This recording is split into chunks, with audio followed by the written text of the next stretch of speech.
Papua New Guinea, rugby league is huge. It's considered the national sport. People eat, sleep, talk, drink, everything to do with rugby league. It's bigger than the game itself. In Papua New Guinea, rugby league, it's a pride game where it's a bit aggressive. We take rugby league as like fighting against tribes or province against province.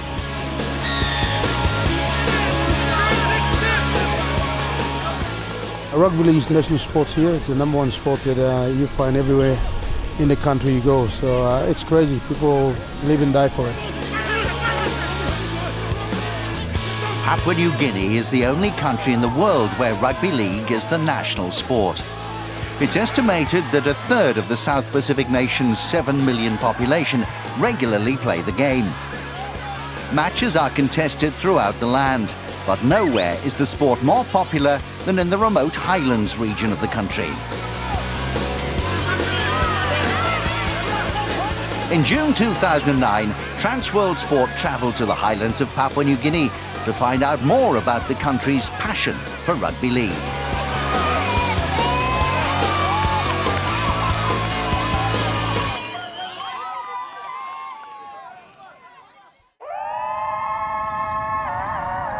In the 1930s, two Australians looking for gold ventured into the highlands of Papua New Guinea. White colonialists had long believed that this rugged interior part of the country was uninhabited, but the explorers soon discovered the truth.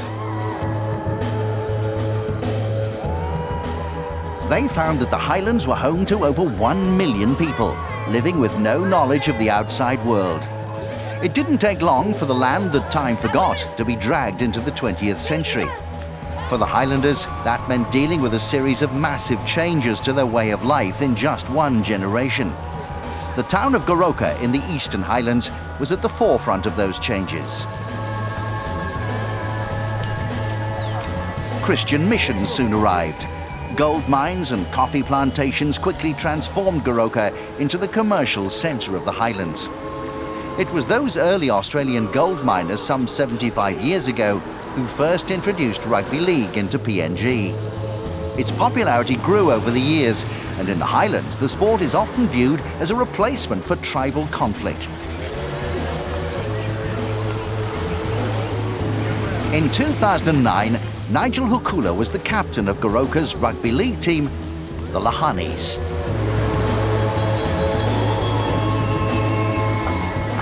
When two teams from the Highlands crash, it's get together on the field. It's like total warfare out there. You what we say, you're representing your house line, and you're bringing the best from your little tribe or your area, and you're coming down, and they're bringing theirs. So it's just all out, and it's all physical stuff without the bows and arrows. The Lahanis are one of 10 semi-professional teams which make up the PNG National Rugby League. The league was established in 1990, and at the time of our visit, Goroka had been champions twice. Yet, despite regularly making the end-of-season playoffs, the Lahanis hadn't won the title for 10 years. However, Goroka's coach was optimistic of ending their drought in 2009. We've started the new season off with a fairly inexperienced young team. But I'm certain that we will finish amongst the top 5 sides. If we can do that, then we will secure a place in the end-of-season playoffs. In 1993, Peter Danga was a player on the Lahanis team, which became the first side from outside of the capital, Port Moresby, to win the national title. A teammate of his back then was Stanley Gene. Gene played for the Lahanis between 1993 and 95.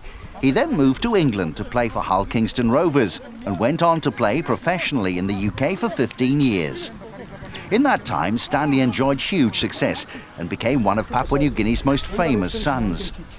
In 2009, having broken his arm in England, Gene took the opportunity to return home to Goroka to visit his family and to give some valuable coaching tips to his old team. One player that caught Stanley's eye was second-row forward Sikrit Gandhi.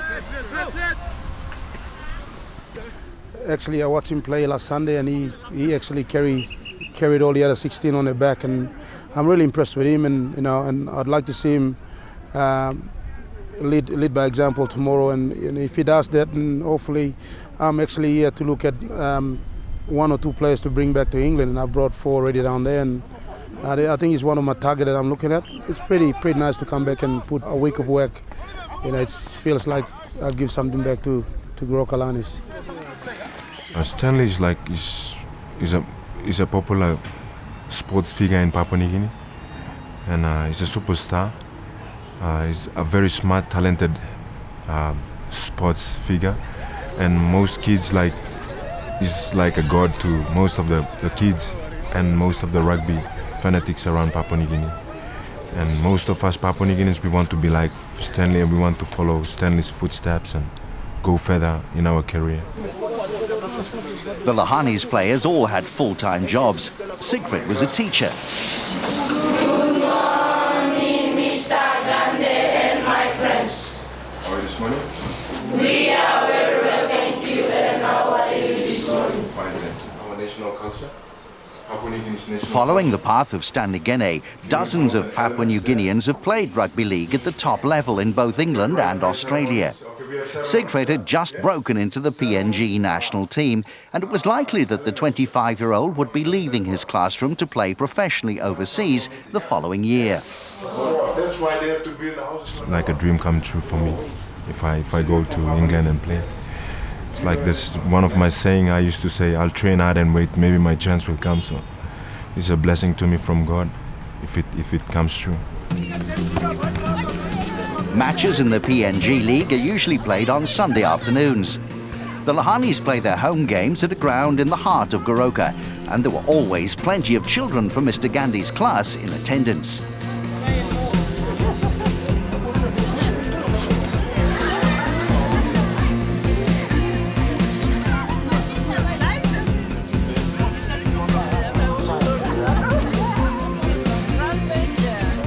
When Transworld Sport was in town, the Lahanis were up against one of their fiercest rivals, fellow Highlanders, the Enga Mioks.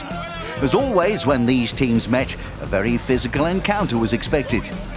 Being at home, the Lahanis knew the pressure was on them to perform. They're very passionate, the supporters of the Lahani. They love the rugby league, and I suppose it's sort of a love-hate thing. They love us to win and they hate us to lose, and you can get the crowd on side, but when the game's not going in your favor, it can be a downside also, because they can immediately turn against you. The match took place in front of a crowd of 3,000, and the Lahanis took control from the outset. The passion for rugby league in the Highlands is legendary. Once a year, the PNG National Team plays a match against Australia in Port Moresby. As there's no road link between the Highlands and the capital city, and with airfares being too expensive for most, some Highlanders trek 30 days through the jungle to watch the game. Often such fanaticism spills over, and crowd violence has been known to mar some games. However, on this occasion the crowd were well behaved, enjoying Goroka's skillful and attacking style of play. In the time that he spent with them, Stanley stressed the importance of playing a smarter style of rugby, as opposed to one that relies solely on brute force. With this imparting of rugby league knowledge, he's been very helpful over the past 2 weeks. The depth and knowledge that he has in the game it surpasses a lot of stuff that we've learned. In a short time that he came spent with us, I learned a lot of things to play more smart football, and yeah, that's it. Yeah, I learned a lot. Yet, old habits die hard in Highlands Rugby League, and in the closing stages of the game, which Goroka comfortably won, a fight broke out. But Stanley Gene's presence was enough to calm things down and prevent things from getting out of hand.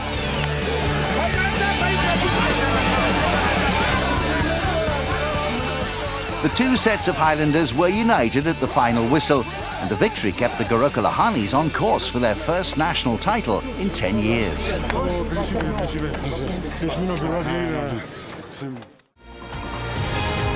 Subscribe now to our YouTube channel for the very best of Trans World Sports.